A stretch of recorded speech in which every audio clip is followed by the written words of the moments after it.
啊，继续来看高雄市昨暝是变超大雨，这个五福一路出大水，淹到村中的快车道，有骑士未负动车来追浪。啊，那九如路是人空挂边的路面，互强港雨冲甲车落，也阁有新营区的中正三路，雨水退掉了后，有土石伫咧路面咧弹跳。 高雄变大雨，文化中心前的五福一路淹到这村中的快车道，未少桥道的人措手不及，发现讲水淹了收过深，要动起来煞烧弄。这个小姐连人带车倒伫涂骹，其他人看到了，赶紧来斗三工将人家扶起来。昨暝这个雨落了熊阁大，民生路、忠孝路机车道满了积水，桥道的人只能冒险行过。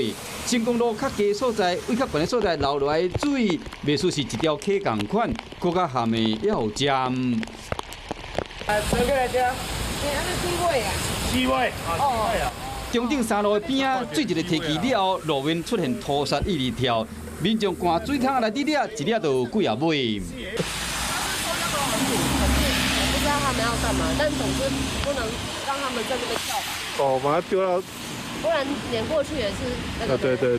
大雨嘛，好，咱啊坑区回面截道积水，未少骑乌道的人唔敢冒险骑过，挺伫地下道束手无策。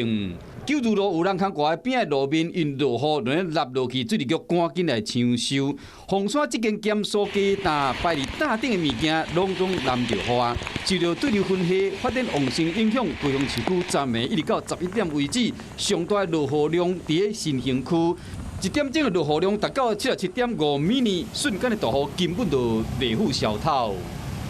昨天呢，在新兴区啊，3个小时有超过100毫米啊，所以是有达到短时间啊的一个豪雨的标准。今天还是会有午后对流发展的情况哦。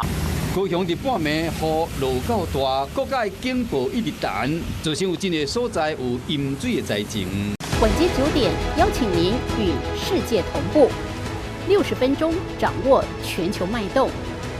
What News 9，陈雅玲世界晚报给您崭新视野。